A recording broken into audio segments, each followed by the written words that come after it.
Hola, buenas tardes a todos. Veo muchas caras conocidas de antiguos y no tan antiguos conocidos, que siempre es un placer. Antiguos compañeros de peripecias en esto de las energías renovables y los sistemas de información geográfica y demás. Siempre es un placer veros por aquí, aunque sería mejor vernos presencialmente. No sé si le pregunto a los moderadores si ya estamos transmitiendo y podemos empezar formalmente.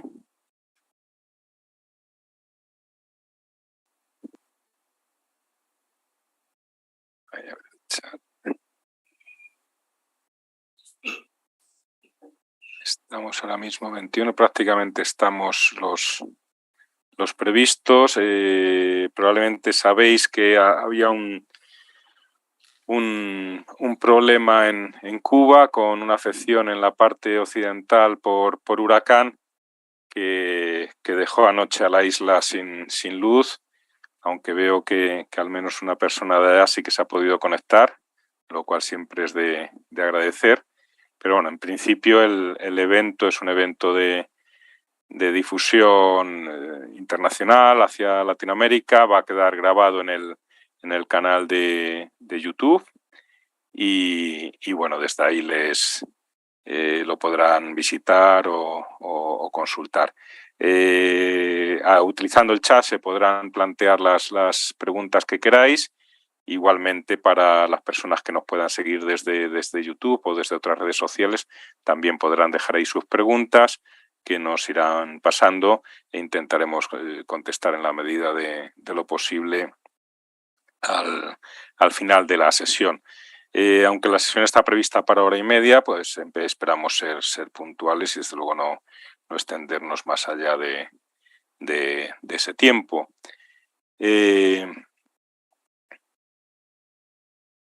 Siguen entrando algunas personas.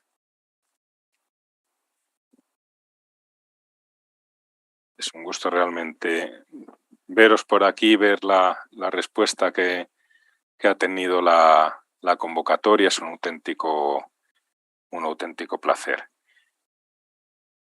Estáis personas, como podéis ver, desde Cuba, Argentina, México, por supuesto también desde aquí, desde España. El horario está un poco pensado para que por lo menos desde allí nos pudieran sintonizar por la mañana. Y bien, bueno, pues si no hay ningún inconveniente, vamos a empezar con la presentación de este mapa solar de Guanabacoa dentro de este proyecto Habana Ciudad Solar. Voy a compartir la presentación con vosotros. Y por favor, si alguien me puede, Ana o Luis, ¿me podéis confirmar que se ve la presentación, por favor? Sí, se ve.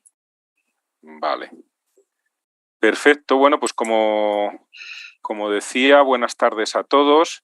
Por favor, mantener los micrófonos silenciados.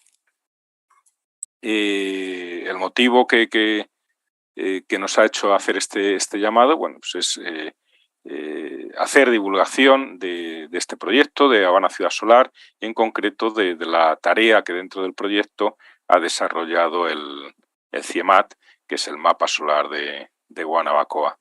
En la imagen tenéis en la portada tenéis una imagen que para mí es muy querida, porque es una imagen desde la azotea de la Academia de las Ciencias en La Habana Vieja, con el Capitolio al fondo, y lo que veis es una instalación fotovoltaica que cuando estuvimos nosotros fue muy poco después de uno de los huracanes, hace aproximadamente unos 4 años, uno de los huracanes que más duramente castigó la ciudad. Y sin embargo, esta instalación no solamente resistió perfectamente, sino que siguió suministrando al sistema de comunicaciones de la Academia electricidad, con lo cual pudieron mantener la comunicación durante todos los días que estuvieron afectados, y sirve como, aparte de ese recuerdo, como un fiel demostrador de la importancia de estas fuentes de energía para el desarrollo de nuestras ciudades y la lucha contra el cambio climático y los elementos adversos. No podemos empezar sin agradecer, por supuesto, a Cooperación Española la labor que desarrolla con muchos proyectos y con este en particular, de apoyo a las energías renovables, de apoyo a los grupos de investigación, de apoyo a las ONGs y, en definitiva, de apoyo a la sostenibilidad y, bueno, pues a la presencia de nuestro país en muchos lugares, pero especialmente en Latinoamérica. Sodepaz, como coordinador del proyecto, tuvo a bien contar una vez más con nosotros, con el CIEMAT, y, bueno, extender así una experiencia que ya dura unos cuantos años y que ha sido del todo punto satisfactorio. Igualmente, quiero agradecer muy especialmente la colaboración en este evento, por la cobertura que nos están dando al Centro de Estudios para el Desarrollo Municipal y las Políticas Públicas de la Universidad Autónoma de Chiapas, en una demostración de generosidad y de apoyo internacional entre países y de cooperación en estos esfuerzos que hacemos de transferencia tecnológica, de transferencia de conocimiento, que bien siempre debe ser bilateral. Todos tenemos mucho que aprender y todos tenemos mucho que compartir. Vistos estos agradecimientos, la agenda que vamos a desarrollar, vamos a intervenir tres personas, tres compañeros del grupo de trabajo en tecnologías de la información geográfica y energías renovables, de aquí del Departamento de Energía del CIEMAT. En primer lugar, haré yo una presentación no extensa de lo que ha sido el proyecto y el contexto en el que se ha desarrollado.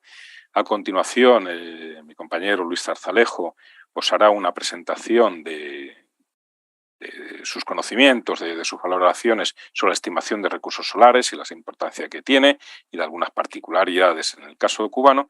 Y finalmente, lo que es el grueso de la presentación y lo que es la parte, desde mi punto de vista, más importante, la exposición de la metodología y de los principales resultados, y sobre todo de esos visores de mapas que nos sirven para llegar con esos resultados a todos los públicos, por parte de nuestra compañera Ana Martín, que intervendrá en último lugar.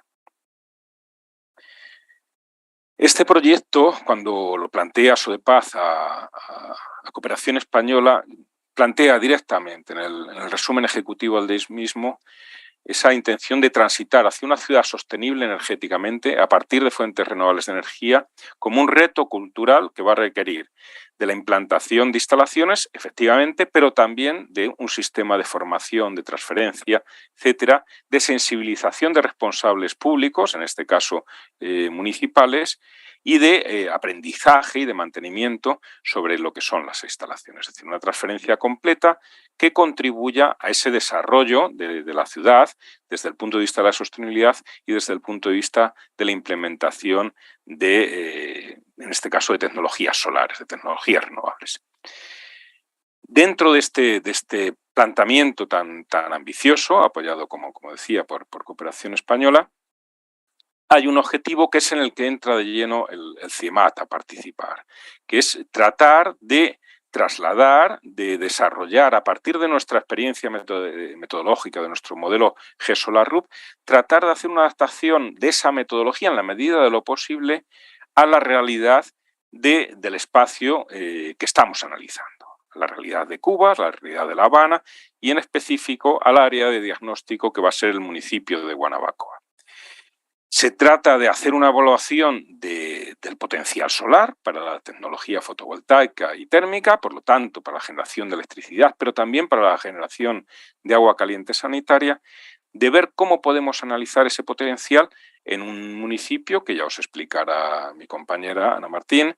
Tiene una entidad importante, tiene una población bastante importante, pero tiene todos los inconvenientes que muchas veces nos encontramos a la hora de aplicar tecnologías de la información geográfica. Y es la falta de una información geográfica con un detalle, con una resolución adecuada para aplicar modelos como es el caso del modelo GESOLAR. De todo esto se hablará en extenso y tendréis detalle de ello. El resultado tiene que ser un mapa solar que permita acceder a todo el mundo y que sea una ayuda importante para la toma de decisiones. Esto lo hemos podido ver en algunos ejemplos de desarrollo que hemos hecho aquí en nuestro país y queremos que a partir de ahora también pueda servir en este otro ambiente, en La Habana, en Cuba, en Guanabacoa, para ser un impulso para este desarrollo sostenible, ¿no? En ese sentido, veréis al final de la presentación cómo habrá un par de geoportales con, digamos, contenidos similares, capacidades distintas, pero que lo que buscan es ampliar y llegar al mayor público posible. El desarrollo de este proyecto, como os venía comentando, va a tener, desde el punto de vista de la participación del CIEMAT, un objetivo fundamental que es la adaptación, el desarrollo de una metodología ad hoc, expresamente enfocada a este caso de estudio para la realización de ese mapa, ese mapa solar, ¿no? Para lo cual vamos a utilizar como área de diagnóstico el municipio de Guanabacoa por toda una serie de características propias. Primero porque es un municipio con una idiosincrasia particular donde se combinan elementos de arquitectura tradicional con elementos nuevos. Es un municipio de transición entre el campo y la ciudad. Es decir, tiene una riqueza y unas densidades muy interesantes para convertirse en ese área de estudio, en ese área de diagnóstico, que esperamos que en un futuro se pueda haber ampliado al resto de la provincia de La Habana y al resto de la ciudad de La Habana. Como os decía, estamos partiendo de una metodología, de un método ya implementado, ya desarrollado, que es el modelo GESOLAR-RUF, un modelo del CIEMAT, cuyo resultado final es pues, un visor de mapas, ¿no? Este modelo GESOLAR-RUF que vamos a implementar en La Habana, en este ambiente que yo os comentaba, lo que desarrolla es este diagrama de flujo, donde partiendo de un modelo digital de la superficie, es decir, partiendo de una representación tridimensional de la ciudad, de sus edificios, de sus manzanas, etcétera, de sus características, nos va a permitir caracterizar los tejados tanto por su inclinación y orientación, fundamentales a la hora de marcar la eficiencia de nuestros módulos y de ver el potencial aprovechamiento de la energía solar. Va a hacer un análisis de todo el sombreado que pudieran recibir esos tejados y, por lo tanto, de zonas que habría que eliminar. Una delimitación de accesos a los tejados, tanto por seguridad como por mantenimiento. La determinación de edificios singulares que deben de ser en principio ajenos, eliminados del análisis, y la influencia de la cubierta arbórea, que en casos como el que nos ocupa, que en casos como este tipo de ciudades, puede llegar a ser importante, puede llegar a ser bastante importante, ¿no?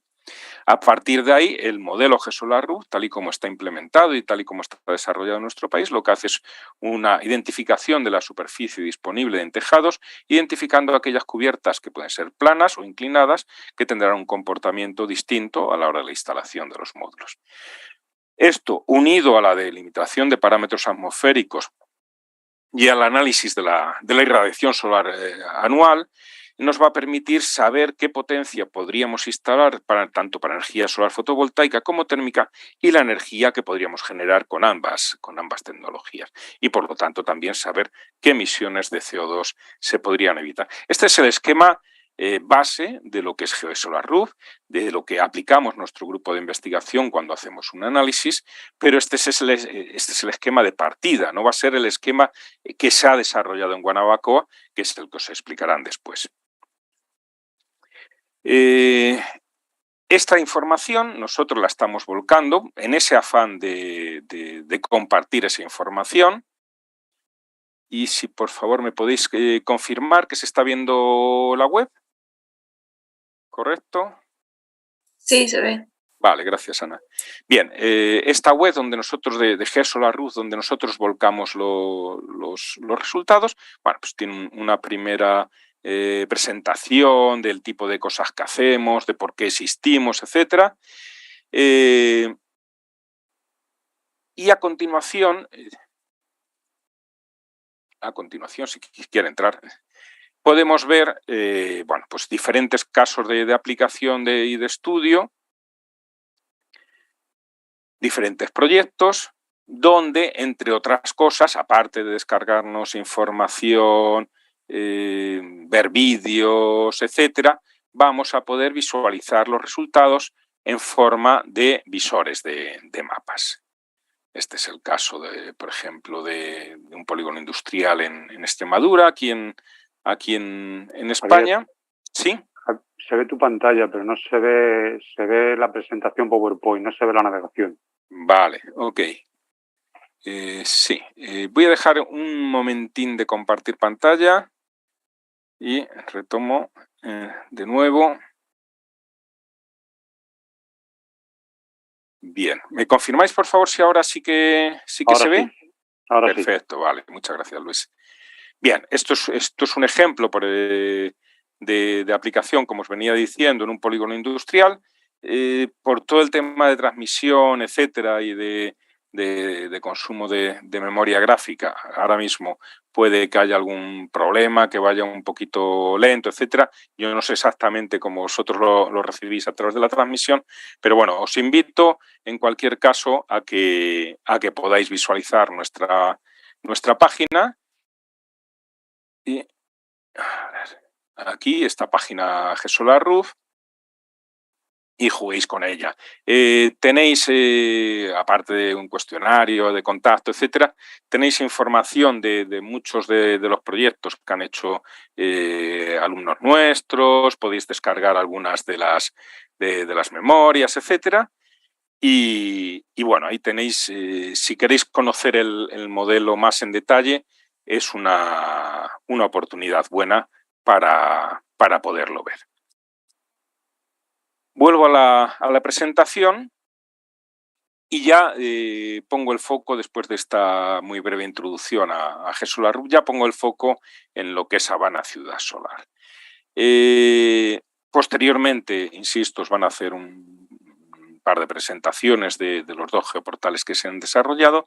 Yo sí que quiero hacer notar que eso en nuestros proyectos, este siempre va a ser el resultado final, estos visores de mapas, porque creemos que es la forma más rápida, más evidente de llegar a las personas. Sí que me gustaría destacar un hecho frente al modelo GSolarRoof que hemos estado aplicando en España, que está centrado en el edificio. En este caso, dada la información y tal como os comentará mi compañera, aquí el foco lo ponemos en manzanas, en esta especie de parcelas que hemos ido definiendo, en las cuales hemos dividido todo el municipio de Guanabacoa. Esto es Guanabacoa, esto es la Bahía de La Habana, aquí está la Habana Vieja, el Morro, etcétera. En este municipio de Guanabacoa, donde vamos a trabajar y vamos a dar toda la información en base a esa definición de parcelas que luego os explicará mi compañera. De toda esa metodología que os van a explicar, yo simplemente os hago un avance de los resultados. Como parte de vosotros conocéis, buena parte de esos resultados los vamos a tener al tratar con un sistema de información geográfica. Va a ser información que podemos tabular, que podemos hacer tablas, etcétera.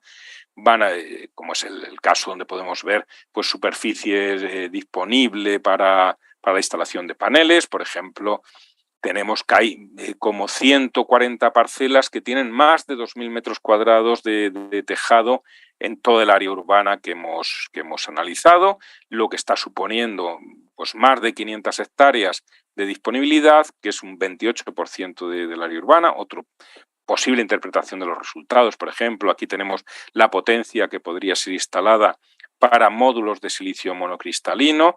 Igualmente, si nos vamos a parcelas que tengan una potencia muy alta, pues tenemos 116 parcelas donde se podrían instalar 400 o más kilovatios pico de silicio monocristalino, que cubrirían aproximadamente un 26% de las posibilidades, 500 hectáreas. Aquí tenéis los resultados en forma de energía, también para fotovoltaica en monocristalino, y aquí para térmica. He de decir que las tecnologías que se han proyecto han sido tanto solares como térmicas, como ya es avanzada. En el caso de tecnologías solares fotovoltaicas se han hecho un análisis para un módulo tipo monocristalino y un módulo tipo estándar multicristalino, y en el caso de las tecnologías de agua caliente sanitaria se han tenido en cuenta 3 tipos de tecnologías, incluyendo colectores de tubo de vacío, que es la que ponemos así, pero la temperatura de referencia han sido 60 grados, es decir, son calentadores de agua muy pensados para agua caliente sanitaria, fundamentalmente. En este caso, al ser una zona fundamentalmente urbana, no hemos entrado en un análisis de otro tipo de temperaturas que podrían dar lugar, pues, por ejemplo, para procesos de lavado en pequeñas industrias, etcétera. Además de estos datos, evidentemente se ha hecho un levantamiento de un mapa solar de todo el municipio. Esto es el conjunto del municipio de Guanabacoa, dentro de la provincia de La Habana, y se han obtenido pues esos mismos datos que tenemos tabulares en mapas, pues mapa de qué potencia instalable se tendría en silicio monocristalino, por ejemplo. Ahí podemos ver esas grandes parcelas, otras más pequeñitas, y en función de eso la potencia que se podría instalar, pero teniendo en cuenta las reglas que luego os va a explicar Ana en la metodología. Es decir, no todo el espacio dentro de la parcela es tejado, eso había que analizarlo y tratar de extraer unas conclusiones más o menos soportadas con la información que había disponible para hacer este análisis. No quiero adelantarme, aquí tenéis un resultado en forma de mapa para el tema de energía fotovoltaica, y este sería para agua caliente sanitaria. Además, los 2 principales resultados son estos 2 visores de mapas. Digamos, este es el visor de mapas principal, está desarrollado en ArcGIS Online, que es el software que nosotros habitualmente manejamos. Es bastante versátil, bastante potente, pero como sabemos y somos conscientes de que puede haber desde algunos lugares, puede haber algunos problemas para acceder a este tipo de visores de ArcGIS Online, también hemos desarrollado otro en QGIS, que es un software de libre distribución, más limitado porque esta versión no permite hacer tantas cosas como nos permite ArcGIS Online, pero bueno, que también va a estar disponible. Ambos enlaces lo tenéis en la página anunciadora del evento y, por supuesto, por correo electrónico, etcétera. Eso os facilitará lo que necesitéis. Se me ha olvidado antes deciros que toda aquella persona que necesite una constancia de la participación en el evento, que por favor me escriba a mí o a gsolarruf@ciemat.es y le haremos llegar esa certificación de su participación en breve plazo. Bien, estos son los contactos que os decía, donde podéis escribirnos. Os quiero agradecer mucho que hayáis venido a acompañarnos, que estéis aquí esta mañana y esta tarde con nosotros, compartiendo pues estos trabajos que nos ilusionan. Espero que os surjan preguntas y que os surjan cuestiones. Cuando terminen los compañeros, tenemos ahí un tiempo para abordar todas aquellas cuestiones que queréis plantearnos. Si no se os ocurre en el momento, no dudéis en ningún momento en escribirnos y nos pondremos en contacto con vosotros para contestar en la medida de nuestros conocimientos. No me quiero extender más, le doy la palabra a mi compañero Luis Zarzalejo, doctor en físicas, mucho más sabio que yo y que os contará sin duda cosas de mayor sustancia, al menos científica. Muchas gracias, Luis, y adelante. Gracias, Javier. Voy a compartir pantalla.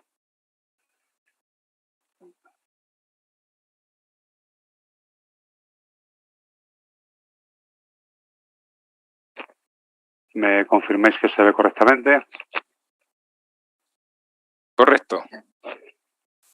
Muy bien, pues nada, ya como os ha comentado Javier Domínguez, en el contexto de este proyecto, mi colaboración ha sido principalmente el conocimiento en la caracterización de la radiación solar que tengo en mi experiencia en el CIEMAT, y os voy a contar brevemente cómo se ha intentado integrar dentro del proyecto y, bueno, pues algunas cosas que nos hubiera gustado hacer y que se nos han quedado un poco atrás por cuestiones temporales.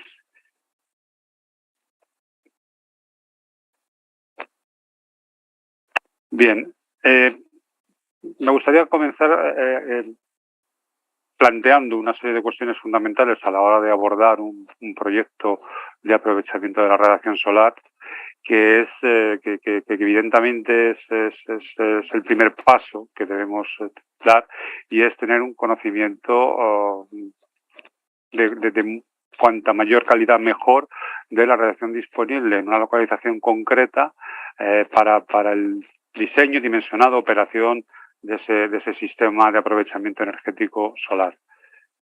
Resulta imprescindible a priori enfocar este conocimiento de radiación solar en función de el tipo de sistema de aprovechamiento que vamos a diseñar. Es decir, no vamos a necesitar el mismo tipo de información para un sistema de concentración solar de foco puntual que para una instalación fotovoltaica en un entorno aislado, un faro, por ejemplo, una granja, o bien un sistema pasivo, de secado de alimentos, por ejemplo. Son distintos niveles de información de la radiación solar que vamos a necesitar para cada uno de estos sistemas, pero que en cualquier caso siempre va a ser a partir de lo que se denominan métodos clásicos, metodologías clásicas, que sería, bueno, lo fundamental sería poder medir, poder instalar una estación radiométrica y tomar nuestros propios datos o recopilar los datos que otros hayan tomado previamente, o métodos de estimación fundamentalmente para los proyectos que nos están ocupando a partir de imágenes de satélite. A partir de esas medidas radiométricas también existen una batería de metodologías clásicas de estimación, o bien de componentes o bien de rangos espectrales que también nos van a permitir caracterizar el recurso solar disponible en una localización concreta. Me gusta llamar siempre la atención que frente a todo lo que podemos encontrar en la red actualmente, siempre es deseable, al menos desde mi punto de vista, una caracterización in situ, una medida, al menos durante un periodo de tiempo relevante, de la radiación solar, para poner en valor de alguna manera los datos que podamos recopilar de otras fuentes, tal y como veremos a continuación. En definitiva, la primera cuestión que nos tenemos que plantear, de la que tenemos que ser conscientes, es ¿qué datos de radiación solar, qué productos, por llamarlo de alguna manera, tenemos y cómo podemos utilizar esa información de cara a lo que sería nuestro proyecto. En función del tipo de proyecto y la calidad y cantidad de datos de radiación solar que dispongamos, podremos enriquecer más o menos esa conocimiento del recurso solar. De una manera esquemática, lo que tendríamos que plantearnos es, en primer lugar, qué es lo que necesitamos para luego establecer cuál sería nuestra metodología de trabajo.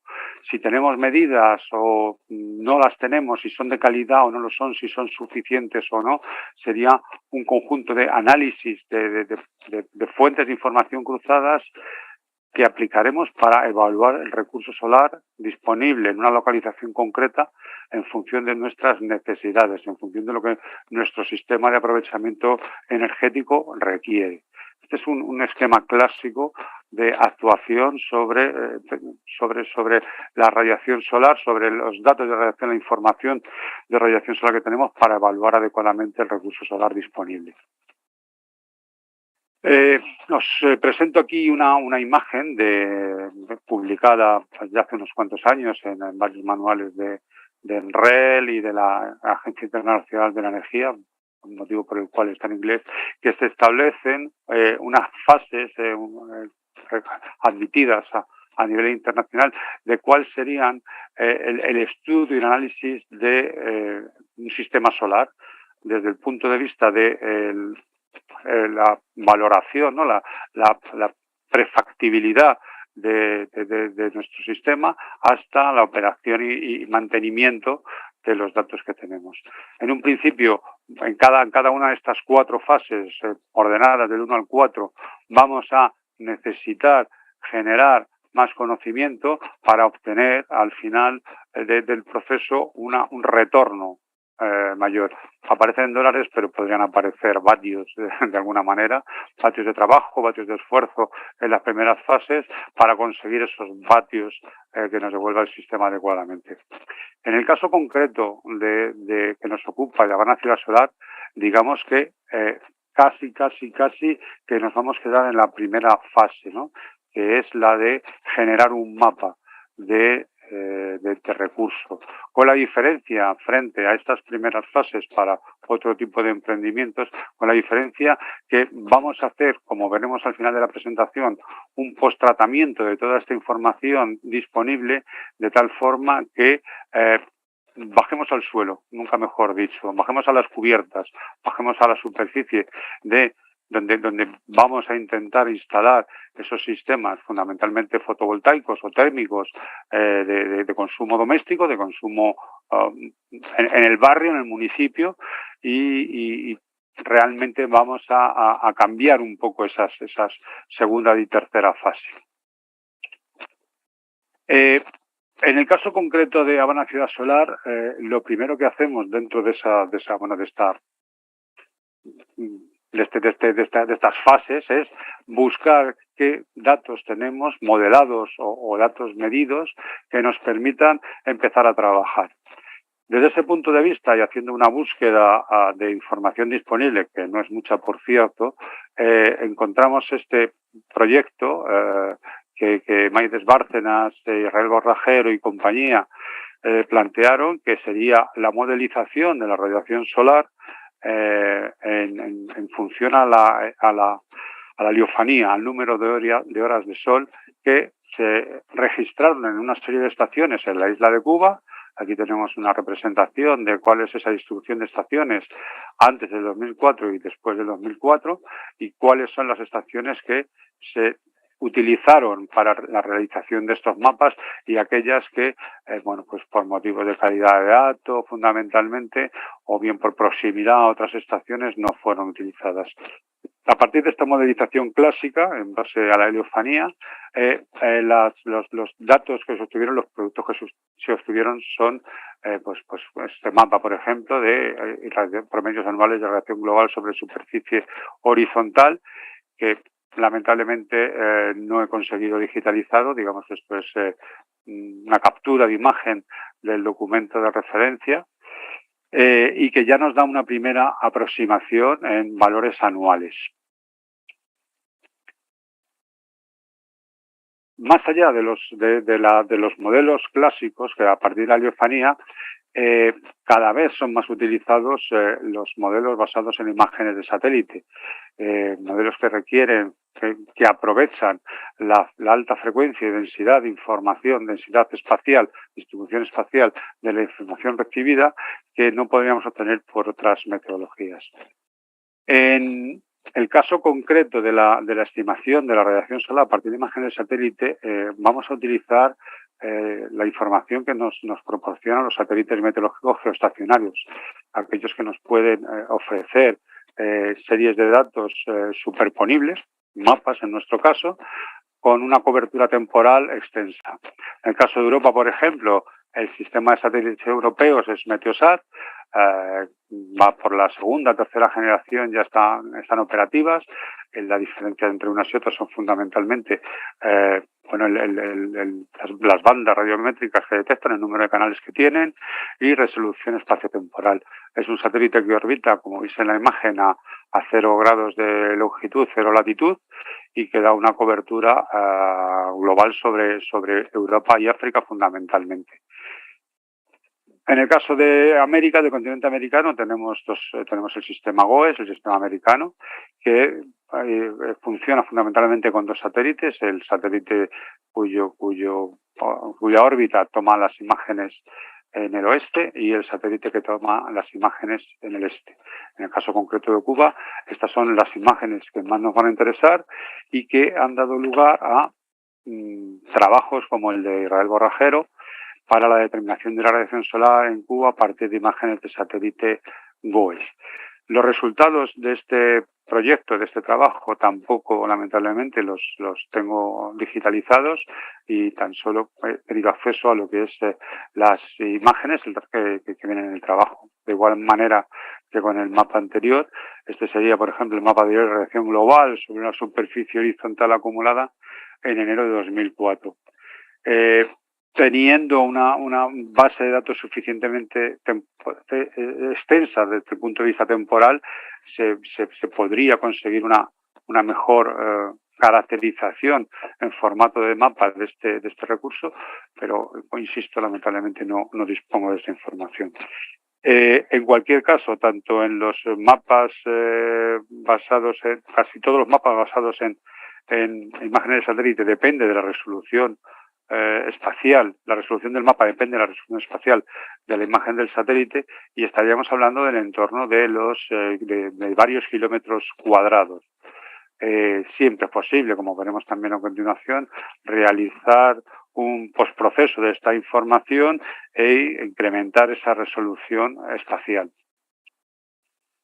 Otras fuentes de información que pueden ser utilizadas en el caso de Cuba son, por ejemplo, los hadas de radiación solar que proporciona el Banco Mundial y que, como veis en esta imagen, pues permiten esa intercomparación, sobre todo con otras fuentes de datos, y la propia página web del Global Solar Atlas nos permite obtener información más detallada en localizaciones concretas. Como dije anteriormente, todo esto depende también de la resolución espacial que nos proporcionen estas imágenes digitalizadas. En el caso de PBGIS, una herramienta patrocinada de alguna manera por la Comisión Europea, también podemos obtener este tipo de mapas con la ventaja que proporciona PBGIS, que es que en cada uno de los píxeles de esta imagen, en esta imagen se ven bastante bien cuál es esa resolución espacial. En cada uno de los píxeles podemos obtener una caracterización energética detallada en formato de año meteorológico tipo, incluso hacer una pequeña aproximación, un pequeño cálculo de producción de determinados sistemas fotovoltaicos.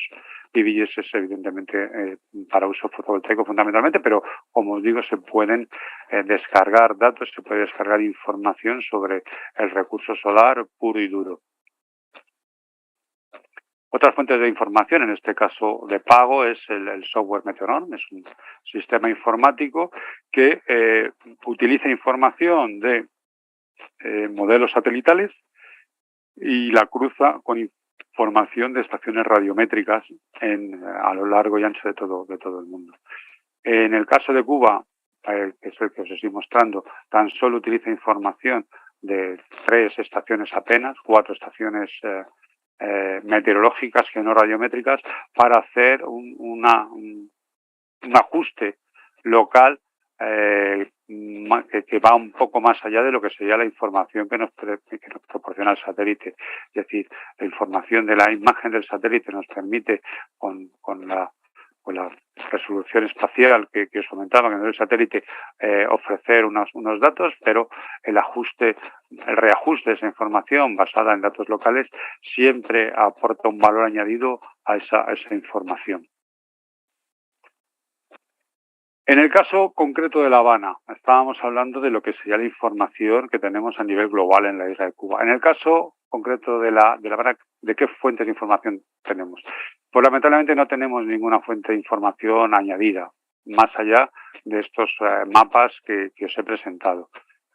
Realmente es necesaria esa información, como planteó, como presentó anteriormente Javier Domínguez, es necesaria una información con un nivel mayor de detalle para saber qué potencial solar tenemos y cómo podemos aprovecharlo. Volveríamos a la primera fase de las 4 que os marqué. Solamente íbamos a tener esa información del mapa, ese estudio de previabilidad del proyecto, y lo que vamos a hacer ahora es adaptarlo a nuestra herramienta, adaptarlo a nuestro proyecto del mapa solar de La Habana. ¿Qué es lo que vamos a necesitar? Pues en primer lugar vamos a necesitar un remuestreo espacial, un downscaling, varios kilómetros cuadrados de resolución que nos ofrecen las imágenes de satélite a unas escalas de unos pocos metros. Además de eso, sería muy interesante realizar un reajuste local, un set adaptation, utilizando series radiométricas registradas in situ en el propio municipal, en La Habana y en concreto en el caso de Guanabacoa. Esto se planteó en un principio en el proyecto, pero bueno, por causas ajenas a todos nosotros no se pudo realizar. Sin embargo, sí se realizó ese downscaling realizando un postprocesado a nivel urbano en función del modelo digital del terreno de alta resolución espacial, donde hemos tenido en cuenta la orientación e inclinación de las cubiertas del municipio, hemos tenido en cuenta el relieve urbano, que nos ha permitido realizar ese análisis de asombramiento, ese relieve urbano que incluye pues la masa forestal, la masa arbórea que hay en el propio barrio, y nos ha permitido generar esa información más detallada que Javier nos ha presentado anteriormente y que Ana María nos presentará ahora más en detalle. Y con esto termino mi presentación. Creo que me gustaría haber manifestado con claridad cómo a partir de la información disponible, poca pero escasa, hemos llegado hasta un punto en el que podemos procesar esa información con la herramienta GESOLAR RUF. Gracias por su atención. Muchas gracias, Luis. Muy interesante, como siempre. Creo que para el desarrollo de cualquier proyecto, evidentemente no solo energía solar, pero también es imprescindible esta base de conocimiento científico y técnico, este conocimiento de los datos. Y bajo estas premisas, ahora a continuación, Ana María Martín Ávila, que es máster en tecnologías de la información geográfica, está a punto ya de cumplir su doctorado, defender su tesis doctoral sobre estas temáticas, y colaboradora desde hace muchos años aquí en el CIEMAT. Nos va a explicar todo el procedimiento metodológico que ha desarrollado para adaptar este modelo GESOLAR RUF a esta nueva realidad y los principales resultados y los visores de mapas que ha desarrollado. Sin más, Ana, cuando quieras. Gracias, Javier. Bueno, a ver. Vamos a ver.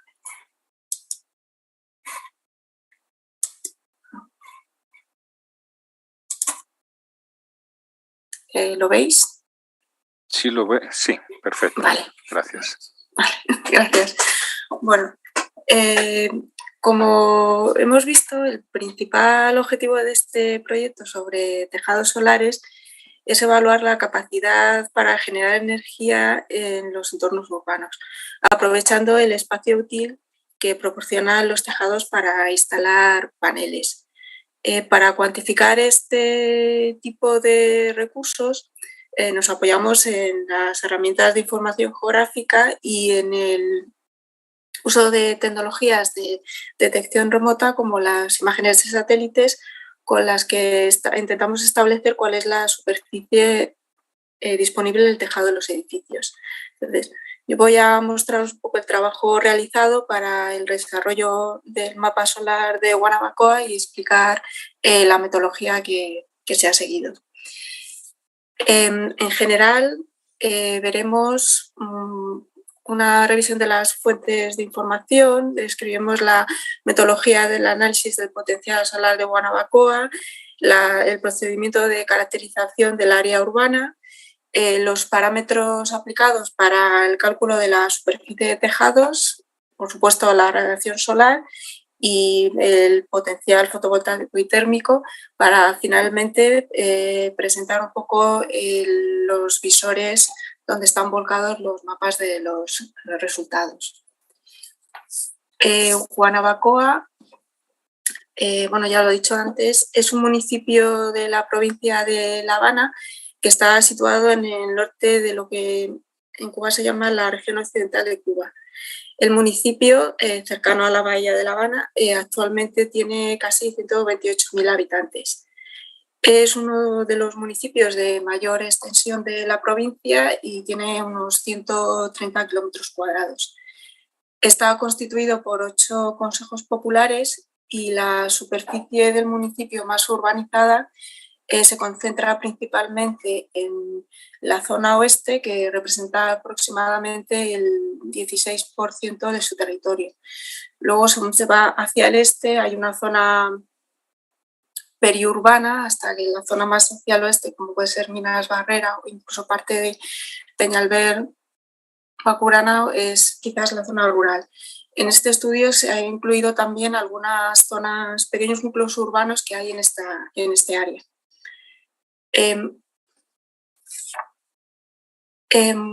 Como ya, si queremos llevar a cabo cualquier estudio geográfico, lo primero que necesitamos es información. Los SIG nos proporcionan sistemas de cálculo bastante potentes, pero necesitamos datos a partir de los cuales poder definir las hipótesis que nos permitan hacer los análisis. Es preciso contar con información de partida de una resolución adecuada a la escala de trabajo.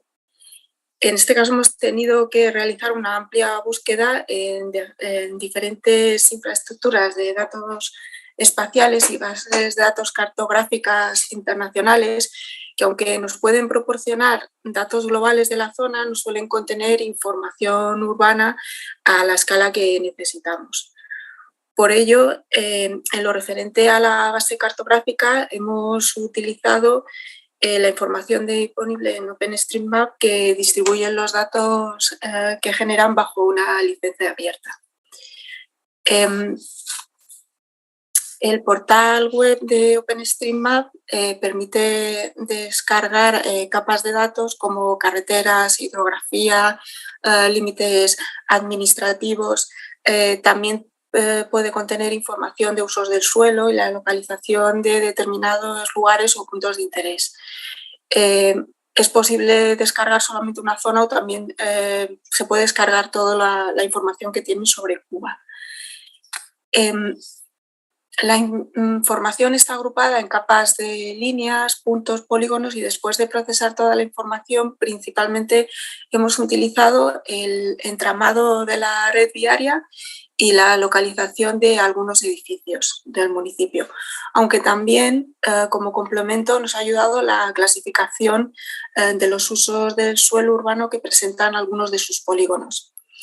Para la base cartográfica, otra información que hemos empleado son datos que nos han proporcionado desde Cuba, como el mapa del Centro Histórico Urbano de Guanabacoa, para identificar edificios singulares y monumentos, las delimitaciones de los consejos populares, unidades de salud y también la localización de algunos servicios públicos. Y con todo esto hemos intentado construir el mapa base. Otra capa de información es un modelo digital de superficies. En este caso se trata del proporcionado por la Agencia Japonesa de Exploración Aeroespacial, JAXA, que tiene un modelo con una resolución de 30 metros y que es necesario para tener la mínima visión tridimensional del terreno. La agencia japonesa lo ha generado a partir de imágenes de satélite obtenidas entre los años 2006 y 2011. Y este modelo ya se ha utilizado en otros trabajos en Cuba y también es gratuito. También hemos obtenido información del programa Copernicus, que es el programa de monitorización de la Tierra que está dirigido por la Agencia Espacial Europea y la Unión Europea. La información geoespacial que ofrece está dividida en varias temáticas, desde observación atmosférica, terrestre y marina, a los programas de cambio climático o gestión de emergencias. Entre los productos disponibles en este programa están las imágenes de satélite de las misiones Sentinel. Para Guanabacoa vamos a necesitar imágenes de Sentinel-2, que es una misión multiespectral de alta resolución diseñada para el monitoreo de la Tierra. La misión Sentinel-2 está formada por 2 satélites que están en órbita polar, que suelen revisar un mismo lugar cada 10 días. Como dispone de 2 satélites, las imágenes tienen una resolución temporal de 5 días y al tratarse de sensores ópticos no atraviesa la cobertura de nubes.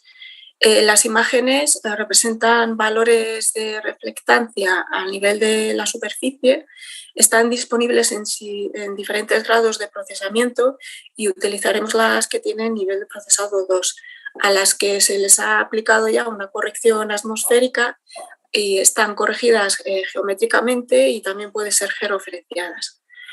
Son imágenes multiespectrales. Estas imágenes capturan la información en diferentes longitudes de onda del espectro electromagnético. En Sentinel-2 las imágenes tienen 13 bandas, están distribuidas en las regiones del visible, el infrarrojo cercano y el infrarrojo de onda corta. Hay 4 bandas de resolución espacial, o sea, tamaño de píxel de 10 metros, 6 bandas de 20 metros y 3 bandas de 60. Las bandas de mayor resolución, 10 metros, son las del espectro visible, el banda 2, 3 y 4, el rojo, el verde y el azul, y una del infrarrojo cercano, que es la banda 8. Estas imágenes son de acceso gratuito y se pueden descargar del visor de Copernicus Open Hub. La descarga es sencilla, simplemente se marca la zona y seleccionas la fecha y el satélite que necesitas. Además de Sentinel-2, también tienen de Sentinel-1 y de Sentinel-3, y algunas imágenes se pueden descargar directamente y otras son bajo petición, pero no suele tardar mucho en estar disponibles. Para trabajar con estas imágenes, además en el programa Copérnicos hay un software que se llama Snap, que también es gratuito y está preparado para este tipo de formato de imágenes. Y con él se pueden procesar imágenes, tiene herramientas de clasificación, se pueden calcular índices espectrales para estudios de la vegetación o del agua. Las imágenes pueden presentar nubosidad, por lo que finalmente para la zona de Guanabacoa hemos obtenido 15 imágenes del periodo entre 2017 y 2021, aquellas que pues, por lo menos estaban despejadas de nubes en la zona del municipio. Guanabacoa es una zona que presenta bastante nubosidad y hay épocas del año en las que ha sido imposible disponer de esas imágenes. Bueno, las imágenes sí existen, pero son solo nubes. Por último, en relación a otros datos que también se pueden obtener, bueno, está PVGIS, que ya ha hablado Luis de él, que es un sistema de información fotovoltaica de la Unión Europea que proporciona pues, datos de radiación solar, datos sobre fotovoltaica, aunque es europeo, cubre otros continentes y son datos abiertos. Hay series de datos diarias, mensuales, de temperaturas, producción fotovoltaica, variables climáticas, y también dispone de algunos mapas que se pueden descargar. Otra fuente también es el visor de datos climáticos de la Universidad de Sevilla, que dispone de datos a escala global de varios parámetros climáticos. Este servicio permite consultar y descargar valores mensuales, anuales y normales de tendencias de precipitación, temperaturas y evapotranspiración. Y ofrece datos para una ubicación, se pueden delimitar zonas o países o descárgate el mapa completo. Y bueno, con estos datos, con esta información, ¿qué es lo que hacemos? Bueno, para realizar una estimación del potencial solar, básicamente hay 3 pasos. Conocer cuál es la superficie de la que se dispone para instalar los paneles solares, establecer la radiación solar en la zona y calcular finalmente la producción de energía, en este caso para fotovoltaica y térmica.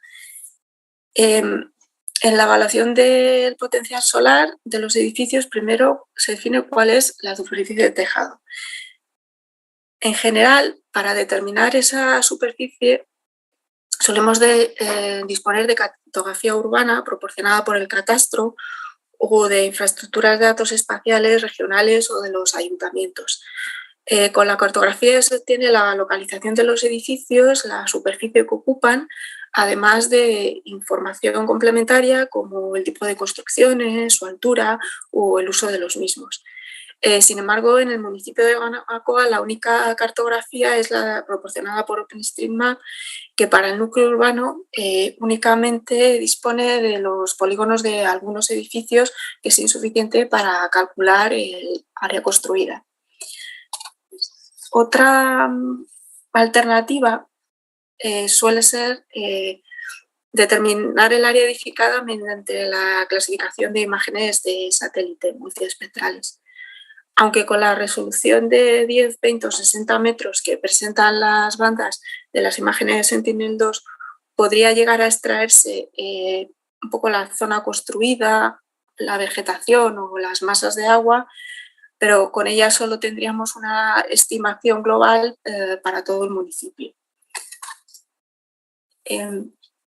Finalmente, en Guanabacoa se ha optado por utilizar como base la capa de datos con el trazado de las calles de OpenStreetMap y junto con la revisión de las ortoimágenes generar un entramado urbano de parcelas.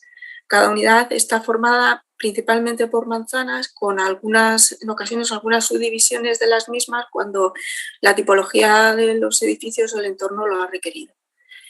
Con la base del parcelario, primero se determina la superficie edificada total de las mismas, asignándoles valores de cobertura o ocupación del suelo por los edificios.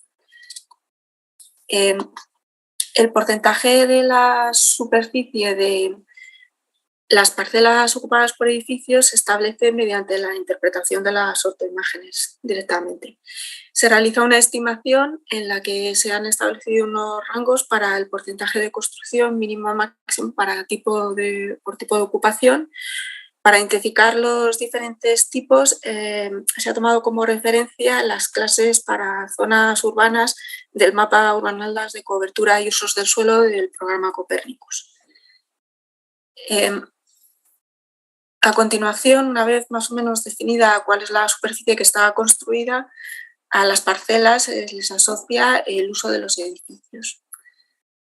Se han definido 3 categorías generales, cada una de las cuales agrupa una serie de usos básicos. Industrial, que corresponde a las parcelas con naves industriales y instalaciones agrícola-ganaderas. La residencial, que incluye viviendas multifamiliares en varias alturas, o sea, son apartamentos, uso residencial heterogéneo y edificaciones aisladas. La clase heterogénea es la dominante en el municipio y corresponde a parcelas con viviendas o que tienen un uso complejo o por sus características no ha podido ser asignado a otro tipo de clases. Y luego están las zonas de servicio, que son los edificios de públicos, equipamientos, zonas comerciales. En esta categoría únicamente se han incluido aquellos edificios de los que teníamos información. Después, lo que se ha hecho es intentar identificar los tipos de tejados por su forma de distribución. Se incluyen datos con la descripción de a cada parcela se le asigna el tipo de tejados dominantes entre inclinados, planos y complejos. La clase compleja se asigna a parcelas que tienen edificios con varios tipos de tejados o cuando la forma de los mismos es difícil de ver con la resolución de la imagen. En el caso de parcelas cuyo tejado sea fácilmente identificable en la autoimagen, si se mezclan tejados inclinados y planos, se intenta determinar la proporción que hay de cada uno de ellos. Además, en las parcelas clasificadas como inclinadas, también se establece la proporción de tejados acorde a la dirección en la orientación que se observa. En Guanabacoa, en general, todo el municipio es complejo y ha sido difícil determinar la forma de los tejados. Sin embargo, sobre todo en aquellas parcelas con edificios de gran tamaño, como los apartamentos o zonas industriales, sí se ha podido realizar una aproximación del porcentaje de tejados de cada tipo.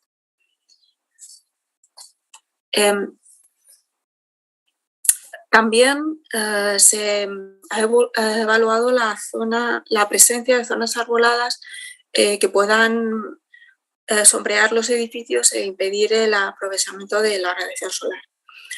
Estas zonas se han localizado mediante el cálculo del índice espectral de vegetación NDVI de las imágenes de satélite de Sentinel-2. El índice NDVI está asociado al contenido de vegetación. Es un índice normalizado que permite generar una imagen que muestra, digamos, el verdor, también conocido como biomasa relativa.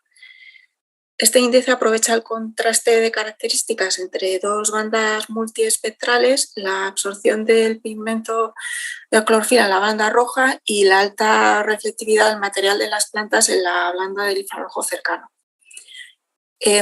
Suele tomar valores entre -1 y 1 y los valores más altos de NDVI reflejan un infrarrojo cercano alto, lo que significa una vegetación densa.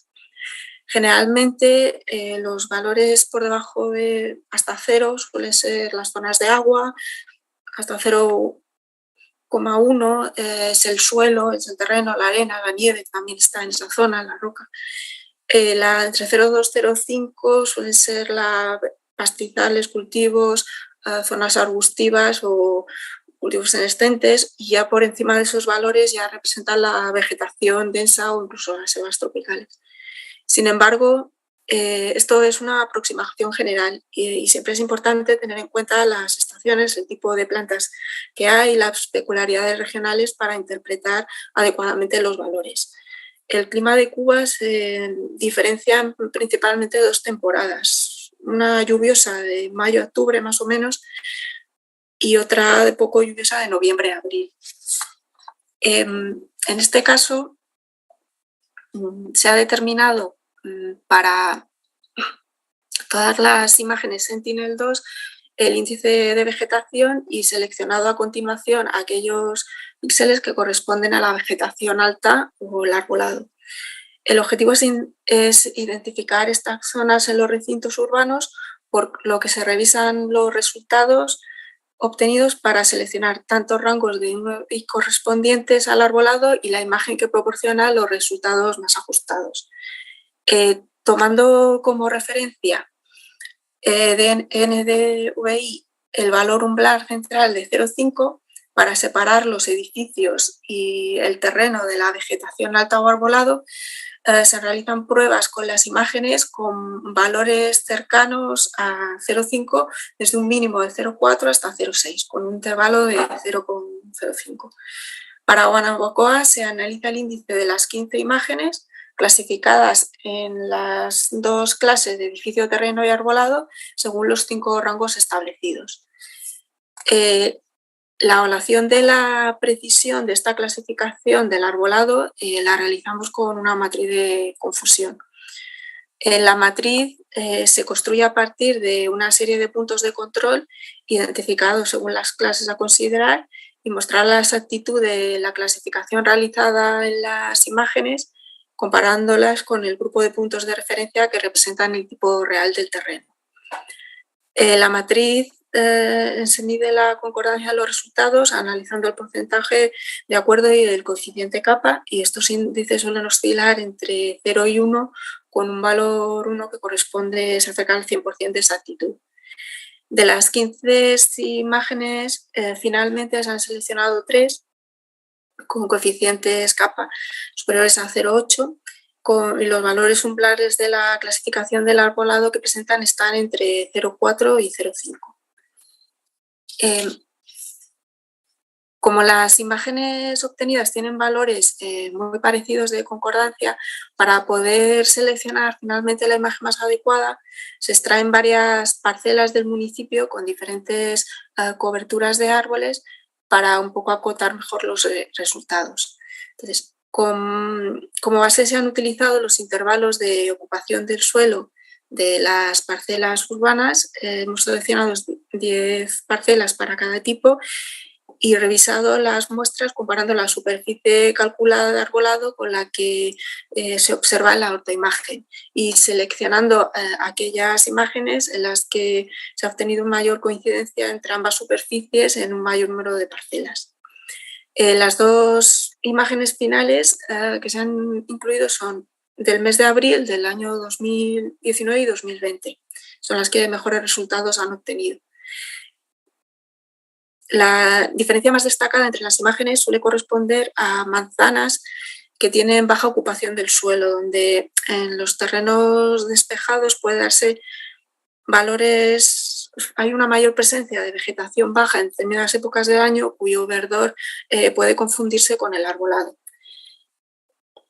Entonces, con estas dos imágenes seleccionadas, pues se determina una superficie de ocupación del suelo, realizando una estimación de su presencia en cada una de las parcelas urbanas.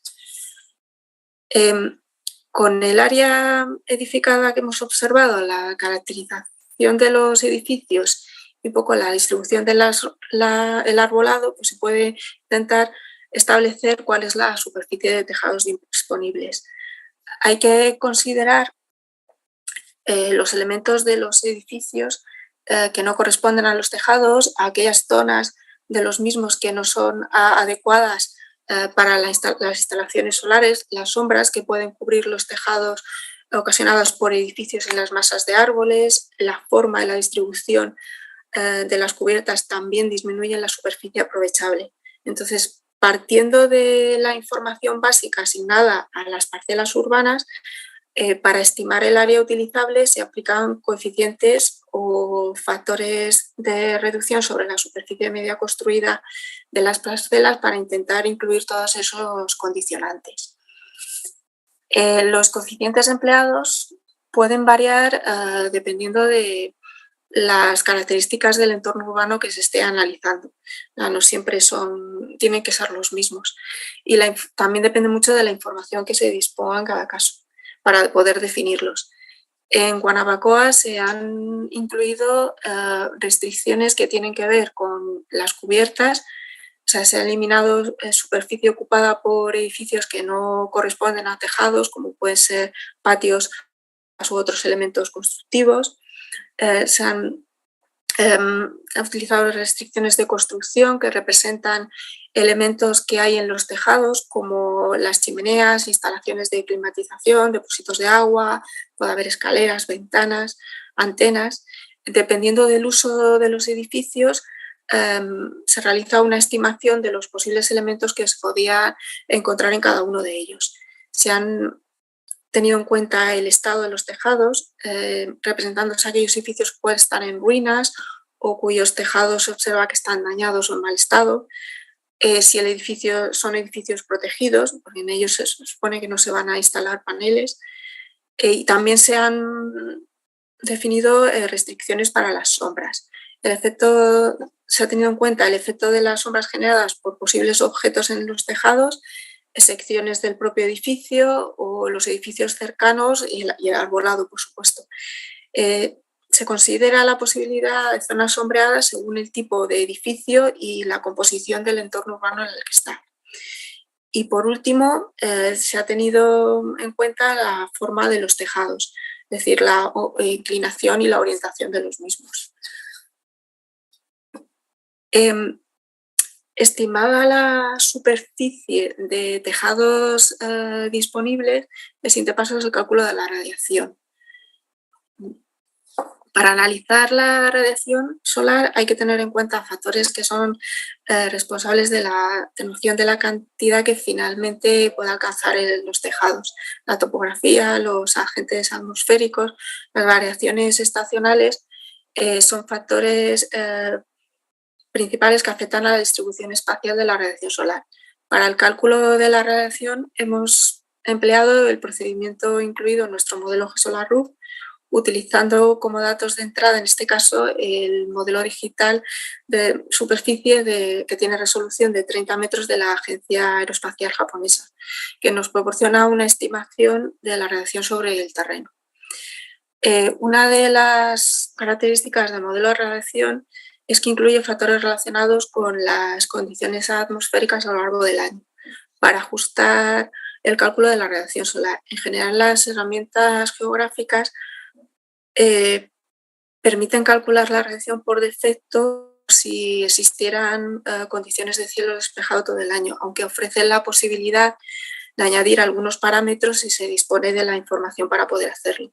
En este caso hemos empleado la forma de parametrizar del modelo GSolarHub para Guanabacoa, que tiene en cuenta la transmisibilidad atmosférica y la proporción difusa, que son los dos de los valores que utiliza la herramienta de ArcGIS para el cálculo de la radiación solar. Por último, con la superficie de tejados y la radiación solar incidente se determina el potencial fotovoltaico y térmico urbano. El potencial fotovoltaico se ha calculado para, como ya dijo Javier, para dos tecnologías de módulos diferentes de tipo silicio monocristalino y multicristalino, y para ambos casos se ha considerado la potencia instalable y la energía anual generada. Y por otro lado, la producción anual con colectores solares térmicos se realizará para alcanzar una temperatura de agua de 60 grados. La energía térmica generada dependerá de la temperatura y del rendimiento de los colectores. Por ello, se han considerado colectores del tipo de tubo de vacío y planos selectivos y planos no selectivos. Entonces, con todo esto, finalmente, finalizado todo el proceso de análisis, el último paso es pues un poco la publicación de los mapas. Para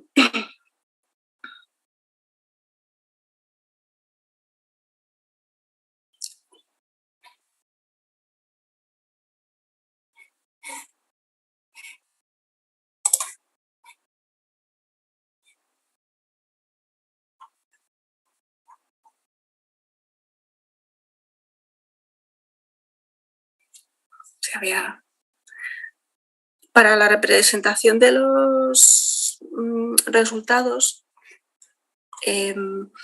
se ha creado un geoportal, bueno, se han creado dos geoportales o visores cartográficos online donde están alojados los mapas del municipio para realizar las consultas y visualizar los datos de las parcelas urbanas de forma sencilla. Existen diferentes plataformas en Internet donde se pueden alojar esta información geográfica, y en el caso del estudio Guanabacoa hemos optado por el software comercial de ArcGIS Online, que es el que tenemos, digamos, licencias, ¿no? Esta aplicación permite personalizar la configuración del visor y el sistema de consultas para moverse por el mapa y acceder a la información. Los visores son bastante sencillos, tienen pues, los típicos botones para hacer zoom y buscar las localizaciones. En la parte superior derecha está el desplegable de la leyenda y el acceso al sistema para el activado y desactivado de las capas. Se pueden buscar las capas por nombre, visualizar la información de cada una de ellas, o incluso en esta parte también se puede expandir toda la leyenda.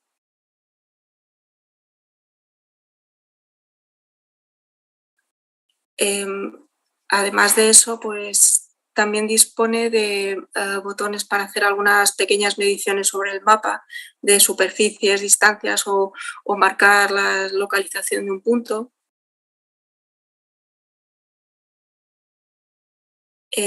También se pueden imprimir los mapas. Se puede imprimir únicamente la imagen o hacer un pequeño mapa con la leyenda, dependiendo de las capas que tengas activadas. Por esto, en este caso, por ejemplo, aunque solamente se ve la capa que está por encima, que es la superficie edificada. En la leyenda hay que tener cuidado, la leyenda te puede sacar el resto de las capas que estén activas en el mapa. Y bueno, aparte se puede modificar el fondo de la imagen entre toda la serie de diferente que hay en la galería que tienen, cambiar la foto y por supuesto pues el buscador de direcciones.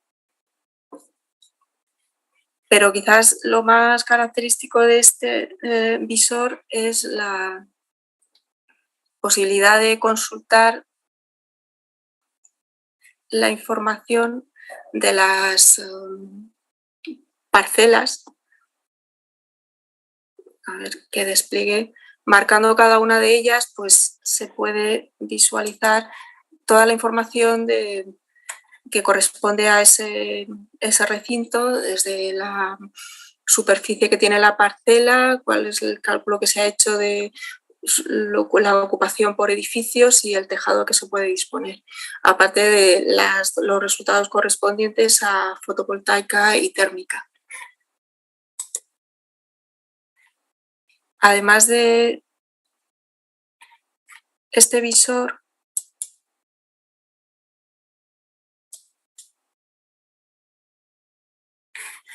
hemos volcado los datos en otra plataforma.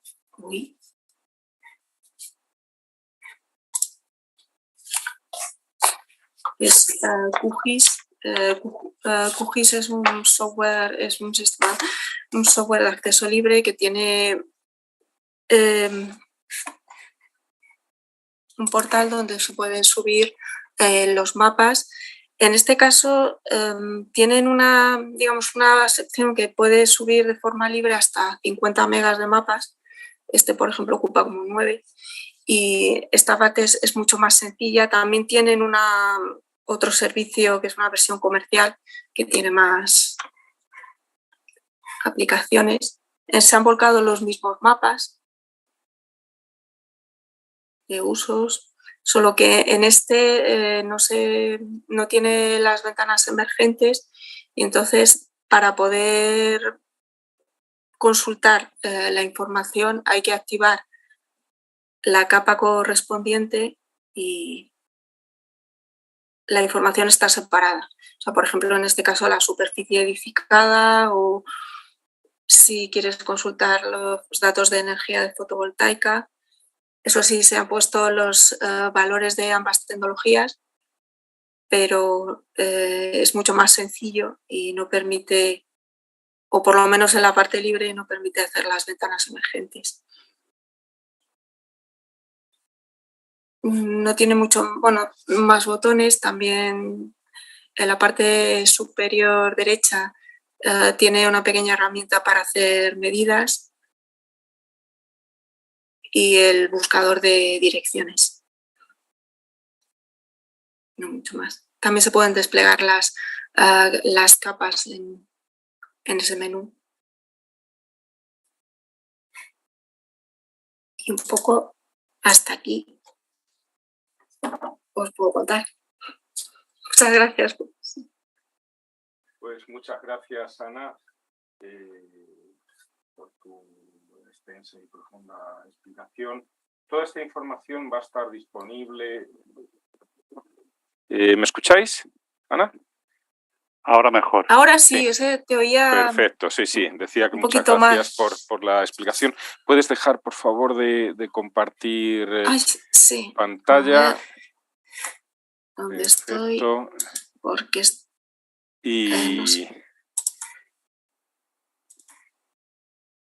perfecto. Vale, ya. Pues, como os decía, muchas gracias.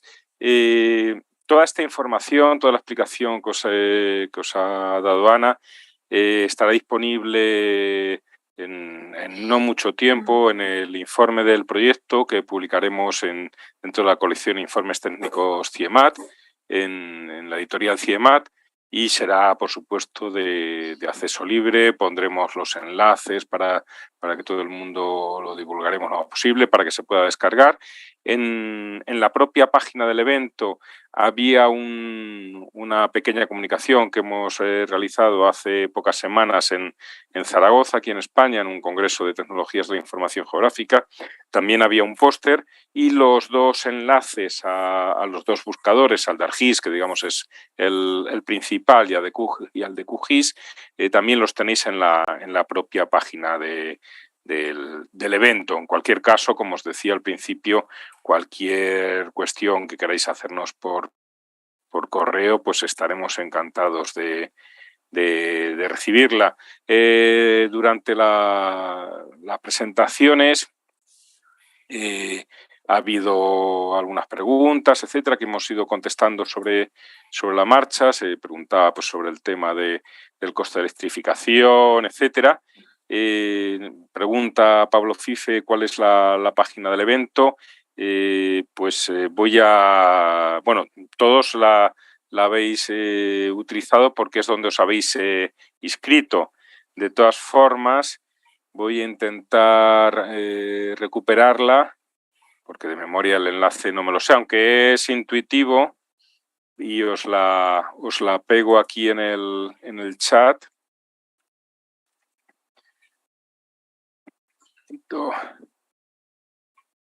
Esa es la página, y ahí podéis acceder a esa información que os estaba comentando. Ha habido algunas personas que han seguido la transmisión por YouTube. En cualquier caso, ese vídeo de YouTube quedará grabado y podréis visualizarlo, comentarlo, lo que queráis, en el canal de vídeo de YouTube de GeoSolarRoof. Os invito también a visitar nuestra página geosolarroof.eu. Os la voy a escribir también aquí en el chat.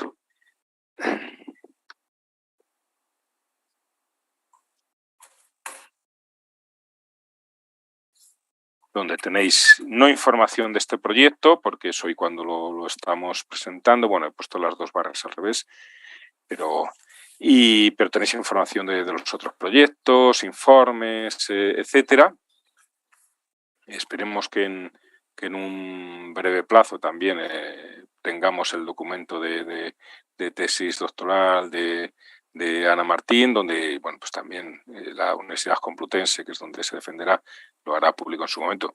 Esperamos que porque sea aprobado con buena calificación. Y sí que me gustaría cualquier pregunta, mensaje o cuestión que nos queráis plantear, pues bueno, es el momento de recoger vuestras impresiones. Podéis plantearlo tanto por el chat como yo creo que si alguien quiere hablar se le puede abrir el micrófono por parte de la organización, a la que una vez más le doy mi agradecimiento.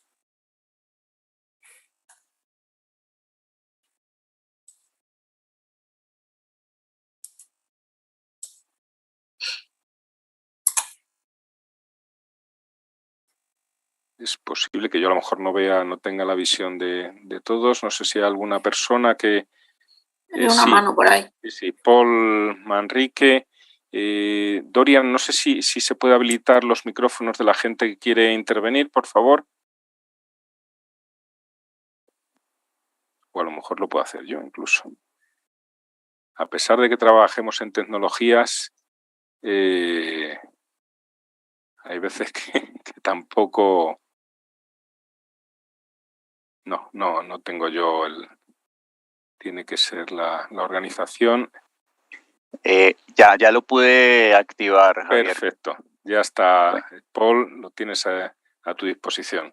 Vale, un saludo a todos. Me alegra muchísimo participar de esta presentación. Me pareció genial, que me hizo acordar mucho de mis temas cuando tuve la oportunidad de compartir con Javier estas experiencias de formación en sistemas de información geográfica y ver los mapas, que es un tema que todavía sigo haciendo porque la actividad que elaboro aquí en Colombia tiene que ver mucho precisamente con temas de potenciales de de recurso solar y de levantamiento de información para proyectos solares en cubiertas y en pisos. La presentación me ha parecido genial, espectacular el tema, importantísimo todo lo que se menciona respecto al cubrimiento de las zonas, respecto a la identificación de las cubiertas para la implementación de tecnología solar, en este caso térmica y fotovoltaica. Pero quería preguntar si también está pensado más adelante para hacer, por ejemplo, una integración con temas eólicos, que es un tema que, por ejemplo, para el caso de las islas es supremamente importante todo el tema de hibridación, porque pues ya ustedes saben que incluso en este momento que se está teniendo pues un tema de situación de climatológica en este momento en esta zona del Caribe por el tema del huracán Ian. Entonces, y de hecho hace poco con el paso por Puerto Rico, y que es un tema que incluso está fomentando muchísimo estos temas de transición energética al tema de las hibridaciones o al tema de las constituciones de sistemas aislados que puedan trabajar frente a este tipo de amenazas climatológicas, pero que genere resiliencia desde el punto de vista de la generación de la energía. Entonces quería ahora como preguntar un poco eso, y también dentro de lo que pues hago aquí tradicionalmente con mi equipo de ingenieros es el tema de las valoraciones a nivel estructural. No sé si de pronto más adelante haya la posibilidad de dar cabida a un análisis que permita identificar también por las mismas condiciones particulares de velocidad de viento que se pueda presentar en la zona, hacer como algunas categorizaciones respecto a alguna exigencia constructiva que se tenga de las edificaciones, si vamos a pensar en instalar energía solar fotovoltaica, energía solar térmica en estos sitios. Es eso. Muchas gracias por la invitación y por permitirme participar. Muchas gracias, Paul, y siempre es un placer volverte a escuchar. Las dos cuestiones que nos plantea son muy interesantes. Cuando empezamos con el desarrollo de GESolar Luz hace ya unos cuantos años, en colaboración con Julio Amador de la Universidad Politécnica de Madrid, que también conoces bien, el planteamiento era abordar la capacidad, el potencial para autoconsumo de cualquier renovable que sirviese para autoconsumo, ¿no? Claro, en aquel momento tampoco sabíamos lo que iba a pasar 10 años después, y lo que ha pasado 10 años después es que la fotovoltaica ha arrasado totalmente, ¿no? O sea, ahora mismo antes nos preguntaba Ricardo Saldaña sobre el tema de coste de electrificación. Actualmente, al menos en España, el coste de generación fotovoltaica está por debajo del coste de la red, incluso sin subvenciones, y es una opción claramente ventajosa, y están proliferando las instalaciones fotovoltaicas por doquier. Me refiero a instalaciones fotovoltaicas de uso doméstico. No es el caso, lamentablemente, de la mini eólica, en la cual no se ha producido ese despegue, y por lo tanto tampoco hemos tenido una demanda de estudios y proyectos de esas características. Además, hay un tema, es decir, la valoración del recurso solar a nivel de cubierta es una cuestión al final de escala, de detalle, tener información de suficiente detalle. Por eso también estamos implementando tecnología de drones para hacer esa evaluación de las cubiertas. Sin embargo, el comportamiento del viento es infinitamente más complejo que el de la radiación, y va a depender de muchísimas más variables. Esto implica una conflictividad importante. Sin embargo, a nivel de hibridación de sistemas, y que es lo que me preguntabas, y a nivel de microredes, sobre todo en el ámbito rural, esto no es tan cierto. Acabamos de cerrar un proyecto que se ha llamado Híbridos, en Cuba también financiado por Cooperación Española, donde lo que hemos hecho es un planteamiento de una instalación híbrida, eólica, fotovoltaica y gasificación de biomasa, ¿no? Esta instalación, en principio, se iba a realizar en una pequeña comunidad en el sur de la provincia de Matanzas, ya en primera línea de costa, también una zona con afecciones por eventos extremos, huracanes, etcétera. Finalmente se tomó la decisión de hacer una instalación más de demostración dentro de la ciudad de La Habana en el ámbito de Cuba Energía. Creo, en teoría, en estos días iba a ser la inauguración formal, no sé si se realizará como tal, etcétera, pero sí que hay parte de la instalación ya operativa. Y ese es un claro ejemplo de aplicación de microredes híbridas en este tipo de sistemas y en este tipo de ámbitos, donde no solamente van a tener un papel desde el punto de vista energético, sino desde el punto de vista de protección frente al cambio climático y de prevención y de mitigación de estos efectos. O sea, totalmente de acuerdo. En el ámbito, también te comento que en el ámbito de las grandes instalaciones, de grandes plantas híbridas, eólicas y fotovoltaicas, en el caso nuestro, en el caso de España, hay un proyecto que está liderando de CIEMAT de hibridación de sistemas, y dentro de ese proyecto de hibridación de sistemas se ha elaborado un primer borrador de mapa nacional de capacidad de acogida para sistemas híbridos, para grandes plantas eólicas y fotovoltaicas. Todavía no es público, pero bueno, supongo que en un futuro relativamente próximo este primer borrador, este primer avance será público. Eso en el ámbito de hibridación. Y en el ámbito estructural, pues es un tema muy interesante que tenemos ahí en cartera de investigación. Probablemente es posible que presentemos algo en esa línea en próximas convocatorias de nuestro Plan Nacional de Investigación y Desarrollo. Y tenemos dos preocupaciones. Una que no es estructural, sino que empieza a ser la necesidad de hacer levantamientos de catastro de lo que ya existe en instalaciones, dada esta enorme proliferación, y por lo tanto hay la posibilidad de, sobre estos vuelos de drones o sobre imágenes de satélite, la posibilidad de implicar algún tipo de machine learning, de inteligencia artificial, que nos permitiese hacer la evaluación de esos catastros de instalaciones ya existentes de una forma ágil, ¿no? Pero sobre todo un tema que hace tiempo que llevamos valorando, y es cómo considerar la capacidad sustentante de las cubiertas para soporte de estas instalaciones. ¿Cómo podemos hacer que nuestro sistema aprenda de alguna forma a distinguir unas cubiertas de otras y a introducir ese aspecto que es tan importante como puede ser la capacidad sustentante o estructural de esas cubiertas para soportar las instalaciones? Es un tema que no tenemos resuelto todavía, que es un tema de investigación. Pensamos que utilizando cierto tipo de sensores transportados en drones, es decir, estamos hablando, cuando hablamos de drones, hablamos de una resolución centimétrica. Probablemente ahí sí que podamos hacer algo. El problema es que generas muchísima información y por lo tanto tienes que generar algoritmos que sean capaces de dotar de inteligencia a esa información y de ofrecer esos resultados. Y bueno, en eso estamos. Ya veremos hasta dónde somos capaces de llegar, siempre como dicen en Cuba, en la luchita, ¿no?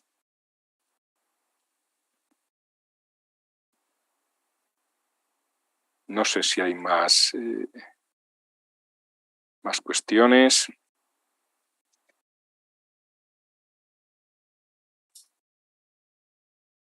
Hay otra mano. Sí, Manuel José Ferrés es el autor de ese borrador, Paul, que te comentaba, de mapa nacional de hibridación, y bueno, pues a ver qué nos puede comentar también. Adelante, Manu.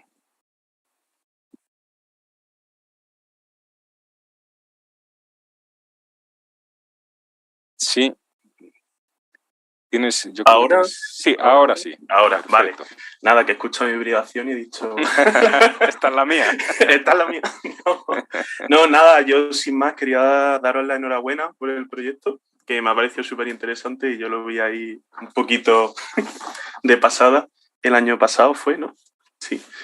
Y nada, y agradecer mucho la invitación, porque el sector de las renovables ya sabes que me gusta bastante, y aunque no esté ahora en ello, que estoy en telecomunicación y demás, pues bueno, nunca descarto volver. Serás bienvenido. Sí. Muchas gracias.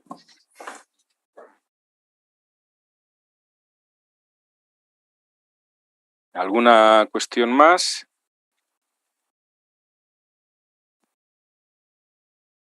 Bueno, pues si no hay más preguntas, ya nos estamos pasando casi 10 minutos de tiempo.